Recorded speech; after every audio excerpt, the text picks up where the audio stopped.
kicking off the second half of the day with some serious innovation and a bit of fun. Latin America is proving it's a hub for world-class deep tech, from AI to energy to biotech and space ventures.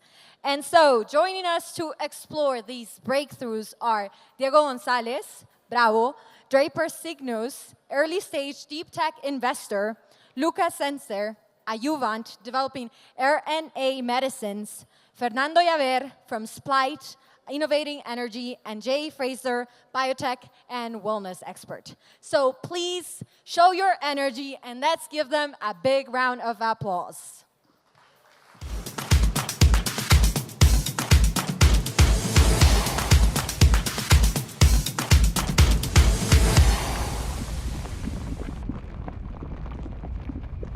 Now?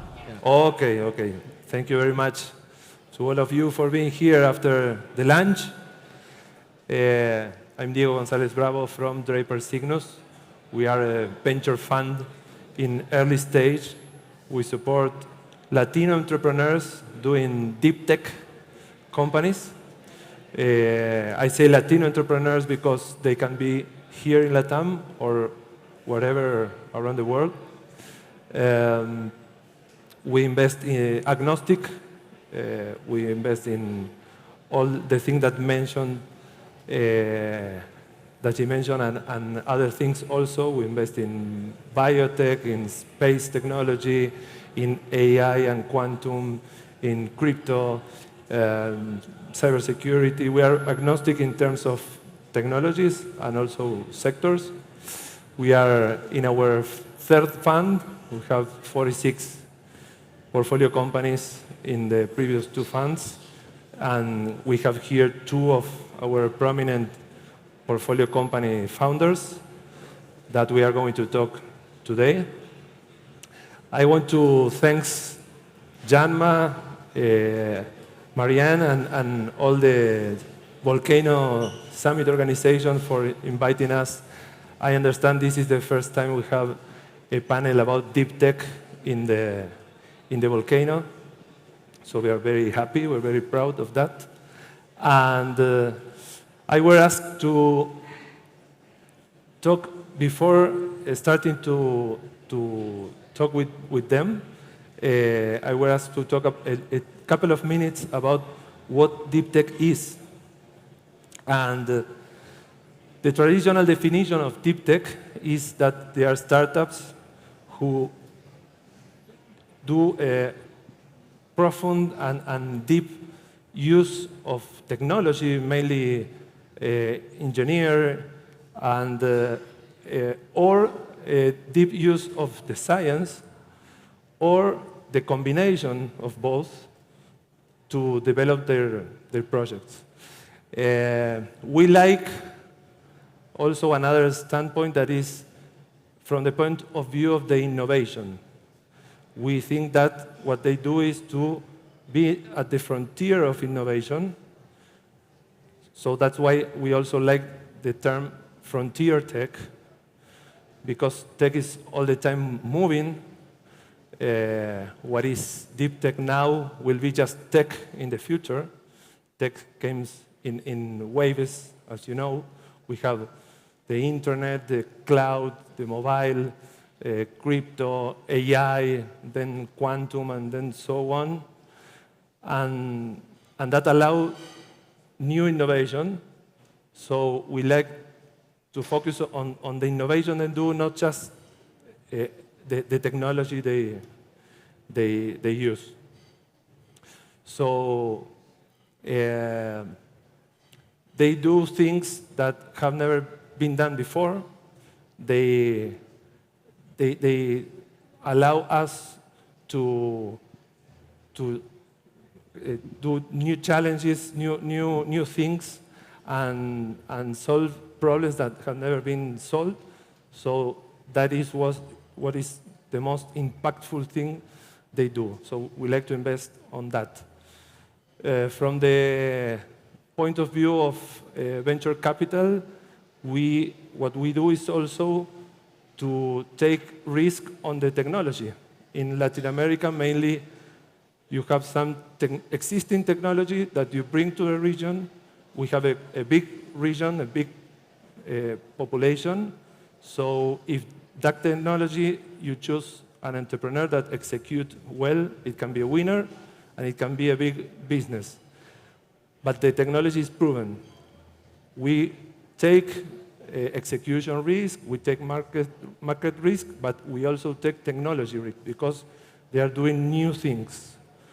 That has these two things that are special, that it has a big upside if you go well, and also it's very impactful. So we like it because we can invest with purpose.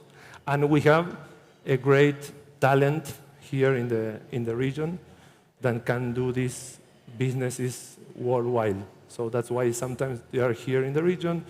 They went to US, Europe, whatever, or there are Latino founders that start in other countries abroad. So let me introduce them. First of all, we are going to talk with Fernando Javer from Splite, with Lucas Senser from Adjuvant Bio, and then will join us Jay Fraser from Sidor Ventures, and we're going to talk a little bit about investing in Latino founders and in US and all that at the end. So I will ask you both to introduce yourself and what your company do. I start?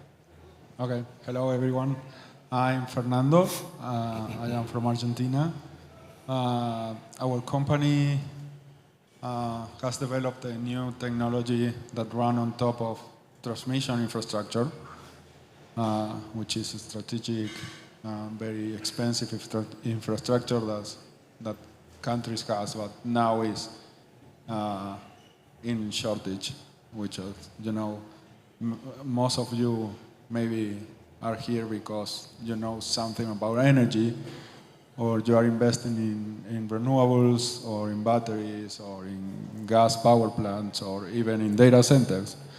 The thing that it is in the middle are transmission lines, and we don't have enough transmission lines to connect all these new things. So what we do is, using software, we can increase up to 2x transmission capacity. That is something very cool, but we are using software and AI algorithms in a very old school industry. So I was telling Diego that, okay, we create the technology from scratch. And the first things that we face is, okay, this is amazing, but nobody knows what it is. So this is kind of deep tech, because nobody has done this before. So we try to sell it. We sell it. It is now commercially running, so it is amazing. We started in Latin America.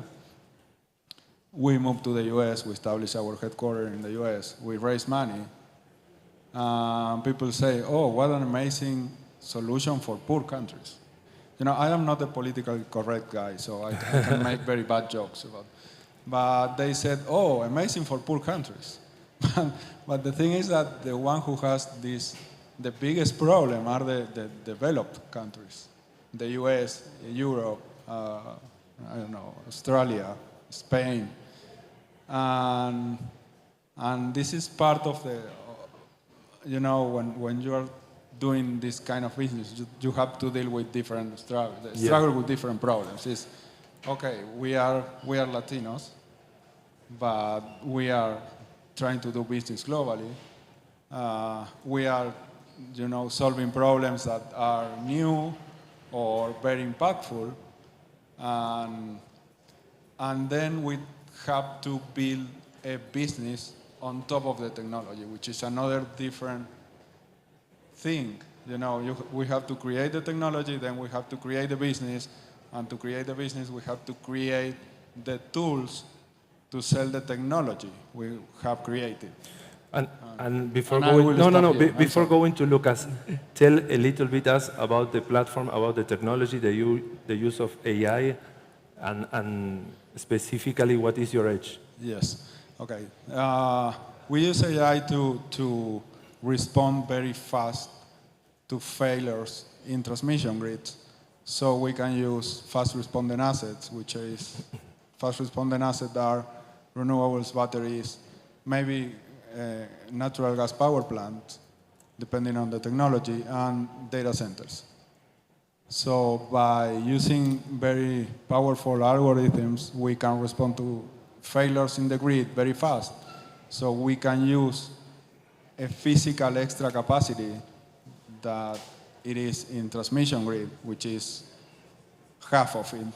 It's a lot, just in case something fails. So because we can replace this reliability layer with a new kind of technology, we can use the physical layer that it is there, already there. One of the problems we were talking about is we are now doing this with data centers in the US, which is maybe the hottest market in the world. And they are trying to get interconnect to the grid in the US. But there is such a gap between data centers and utilities that they don't even talk the same language, you know. And data center approach to the energy market is, I have a lot of money, I need to interconnect 500 megawatt, and I can pay you whatever you want, so, or how much you want. They have a lot of money, they have deep pockets. But utilities say, no, we don't want your money. You are not going to get interconnect here. Go other way. And politicians says, we want you. You are bringing money. You are bringing investment here. So we want data centers. Utility says no, and they don't have even the same language to talk to each other.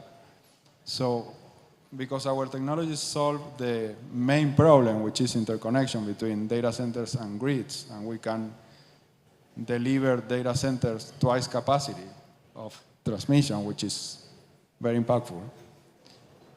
But we were not able to sell this because we don't have a common ground on how to talk about this. So we went to data centers and we say, hey, we have this super cool product, which is the technical name is DCM. I am not going to explain what that means.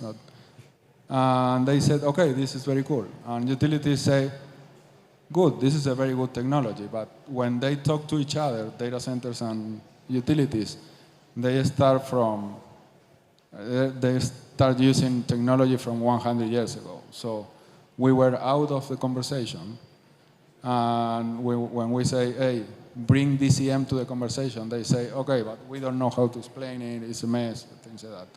So part of our job was to build the technology to sell the things and to be very early on in the conversation to demonstrate how this works. So we build from scratch again a new product, which is real-time simulation. So we can demonstrate everyone in a very educational way how it works and how impactful it is.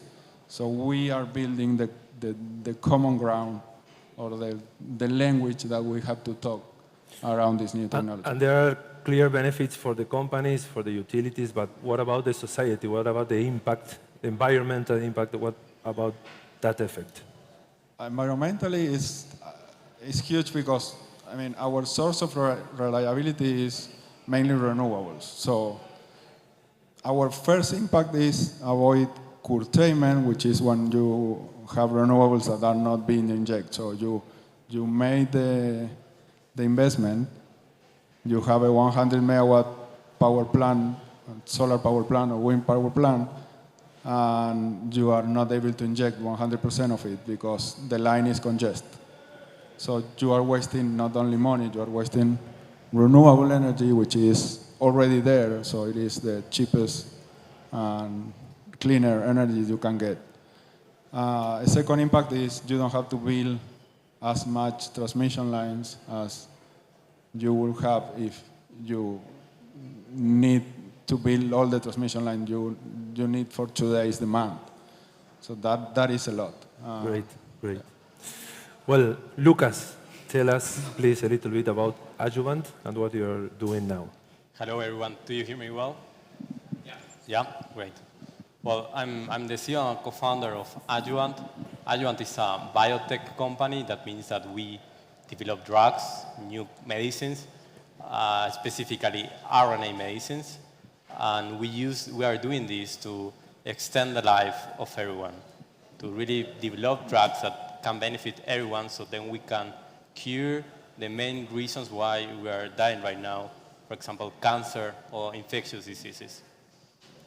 And it is a quite deep tech company because what we do is we have developed nanotechnology, nanoparticles that we use it as a, let's say, Trojan horses.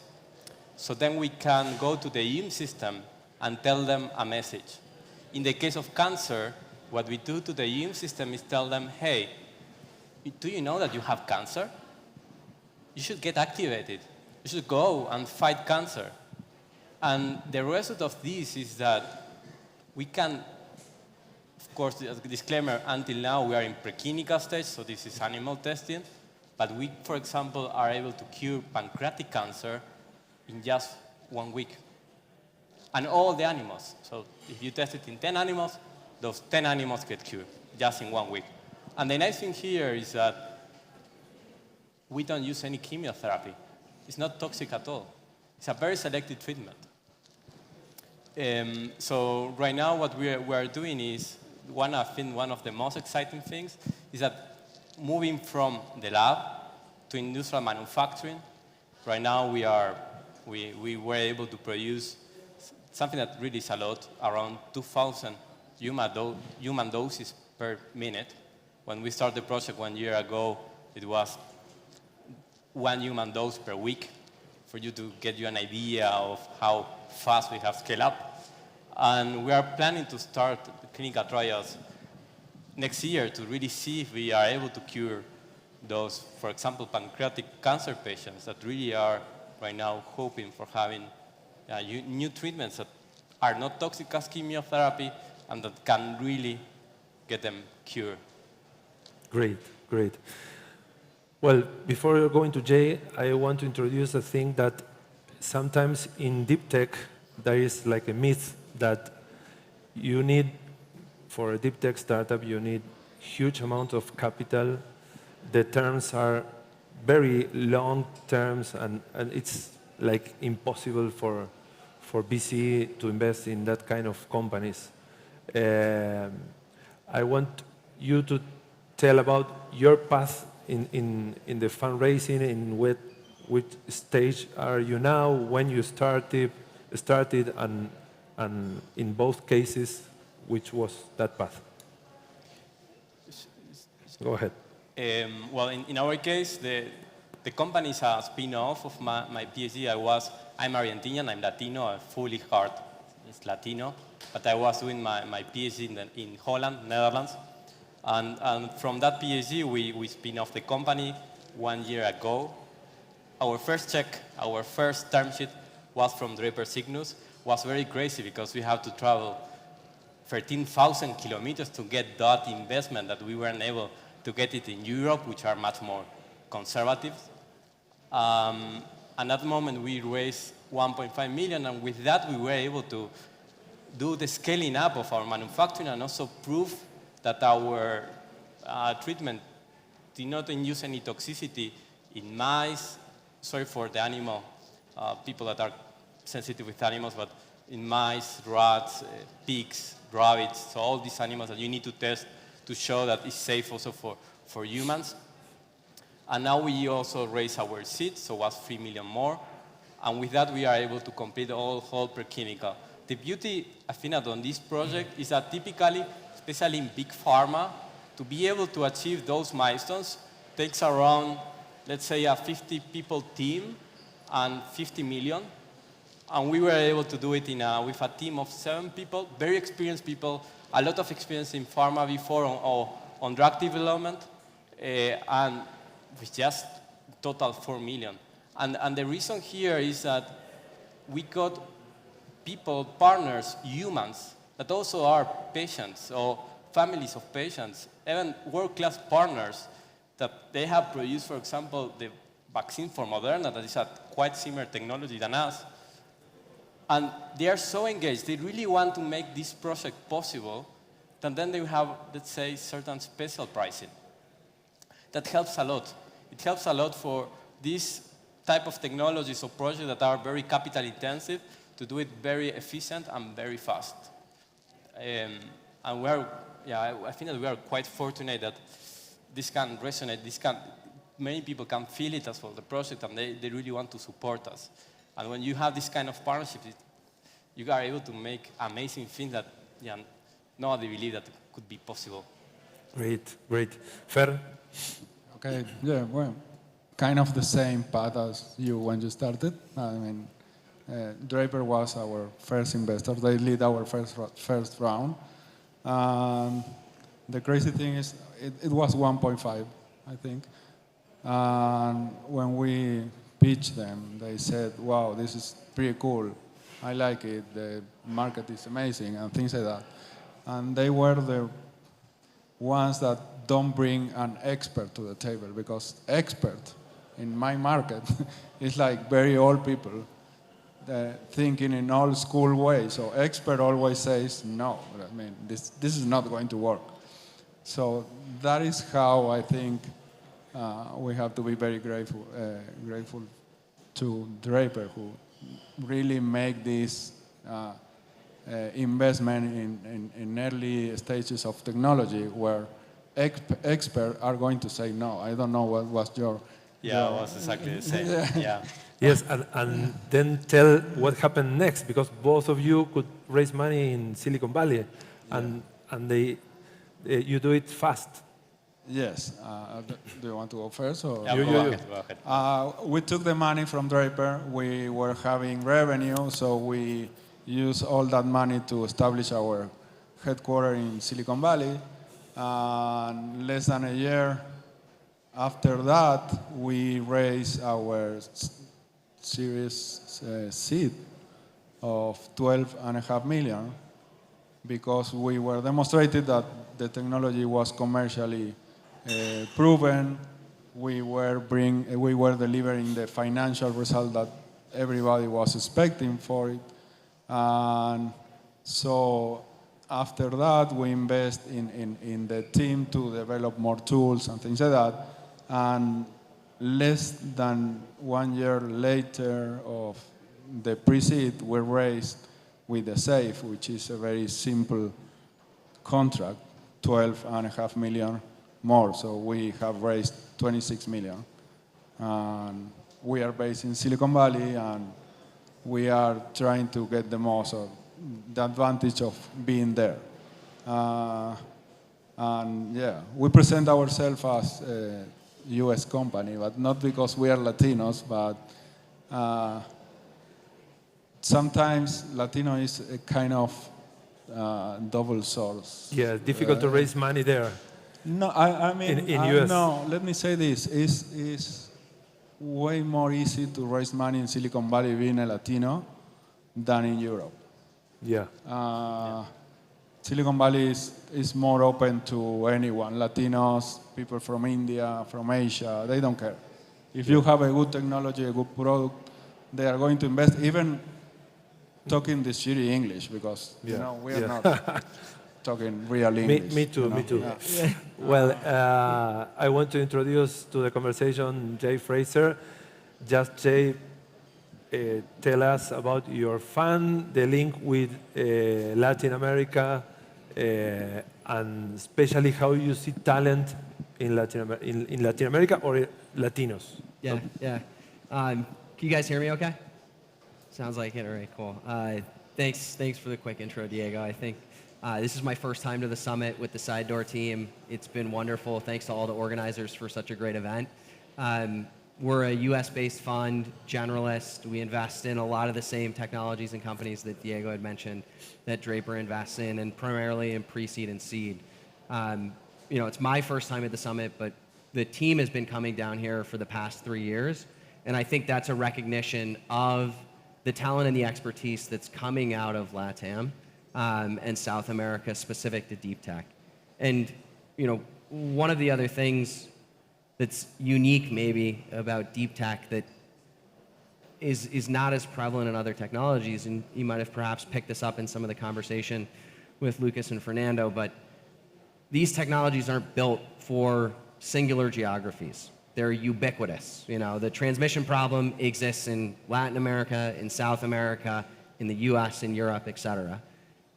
And unfortunately, cancer also exists in Latin America, US, Europe, et cetera. And it's sure there's technical risk with deep tech. And, Diego, you had mentioned it's one of the reasons maybe why investors shy away a lot of the times. But with that technical risk comes a lot of upside in terms of how this can be distributed. Because if you solve it for one geography, again, it becomes, able to be taken to other geographies very easily.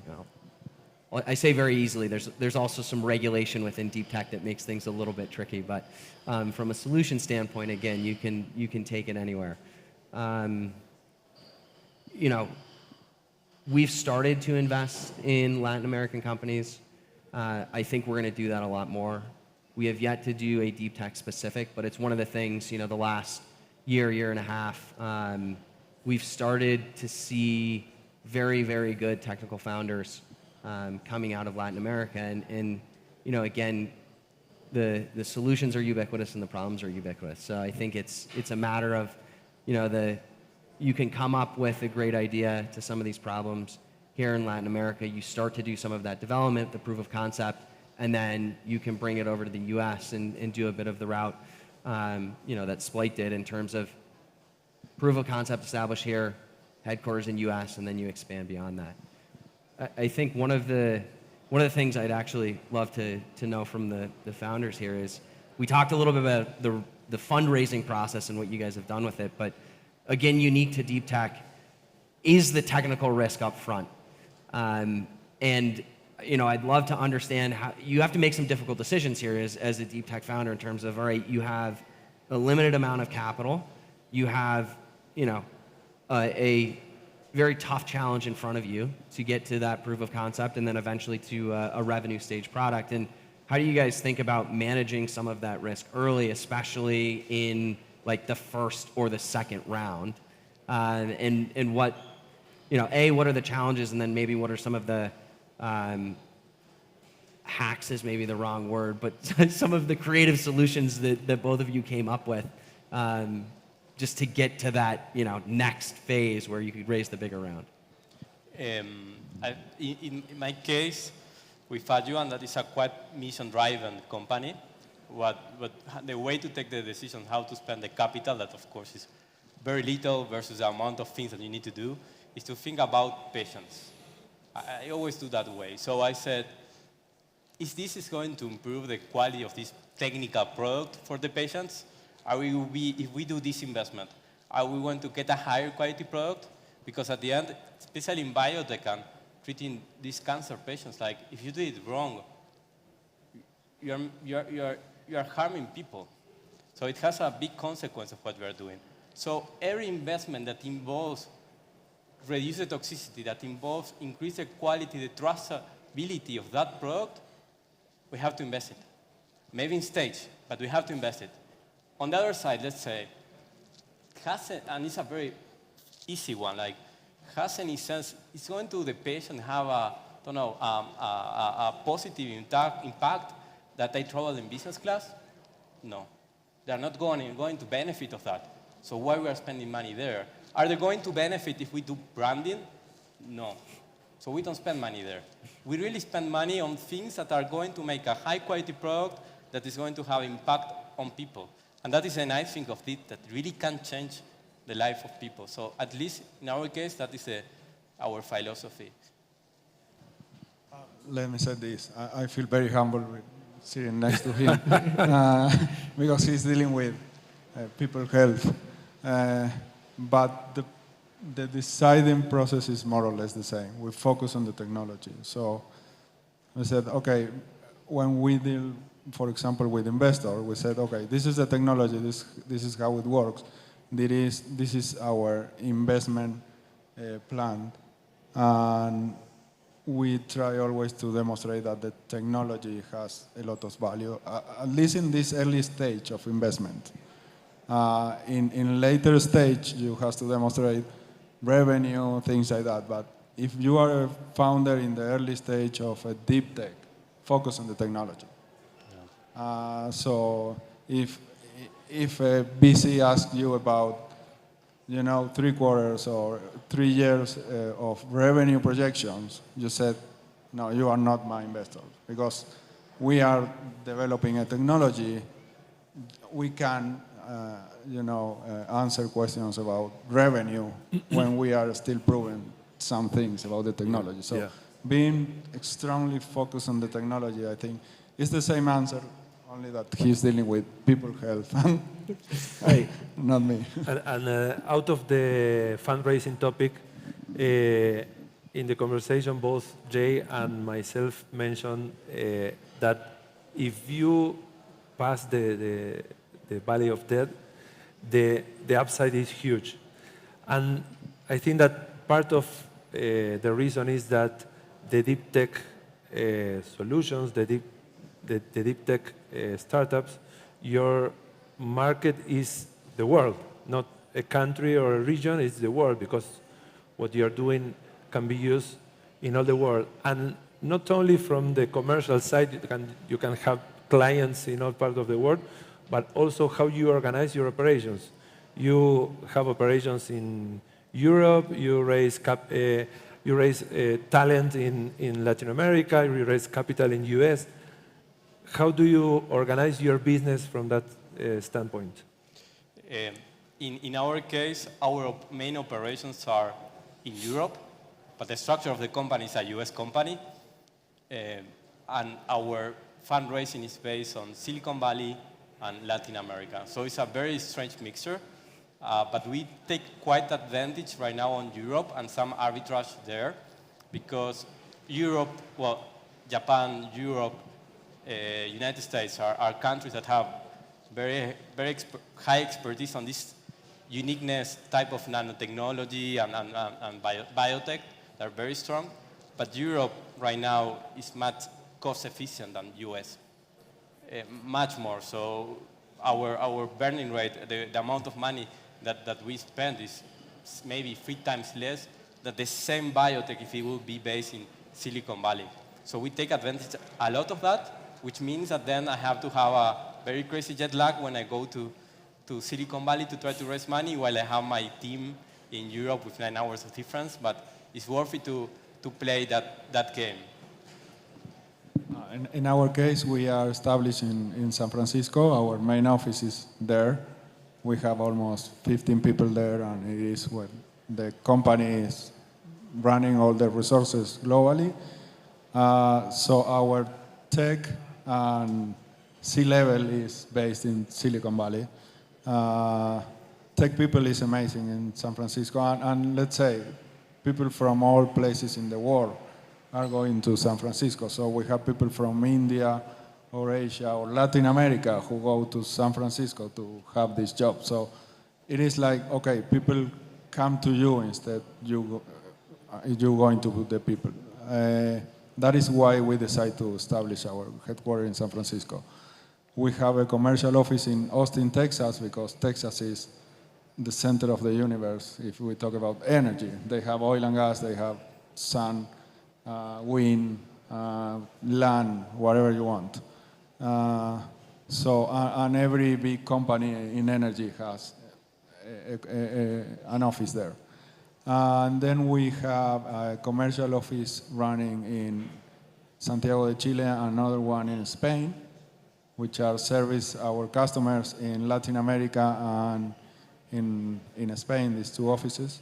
And we have a development office in Argentina, because there is there are very good resources, human resources in Argentina. So we have a mix, from the technical perspective, we have a mix of Argentinians and US-based people. From a commercial perspective, we are spread across Texas, Santiago, and Europe. For us, Brazil is another continent. So we don't take Brazil as Latin America. Brazil is a different animal. So Yeah. Yeah. Well, Jay, just some conclusions or a last question for the guys? Maybe, I know we're almost out of time here, but one last quick question for Fernando and Lucas. Again, the technical risk up front with deep tech, I think, changes how you structure team building early on. It's going to be different than if you're building, insurtech, fintech, other types of those companies. I'm curious how you guys thought about it. Outside of yourself, your co-founder, like those next 3 or 4 hires, like what is most critical to help de-risk some of those technical challenges, and how did you think about doing that first and then getting to the business stuff down the line? In our case, we have a quite small team. In our company, we're just 7. And the first hiring was the medical director for whole Latin America of one of big pharma. And the reason why is because for us, the critical thing for the validation of our product is to do clinical trials and to show that this works in patients. So that was a key person that we needed to have from the beginning. And it was quite funny because I remember some investors telling me, hey, but you're going to do the clinical trials in 2 years. Why 3 years? Why you're hiring now? And it's like, yeah, but that person needs to know about the product from the beginning because it's the most critical thing. And what we do is we like to have a small team that can take very fast decisions, and then we structure with a lot of partnerships because we should not have the whole expertise of the development. We just have the expertise of the IP that is for biotech the important thing. So the technology behind the product, and then do strong partnership with people that have a lot of experience on scaling up products, of doing clinical trials, and work with them instead of having all in your team.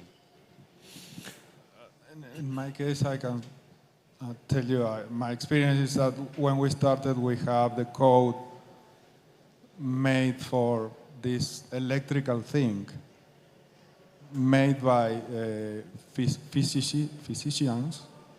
Did I say it right? I think so, yes. Okay, and mathematicians. Yeah.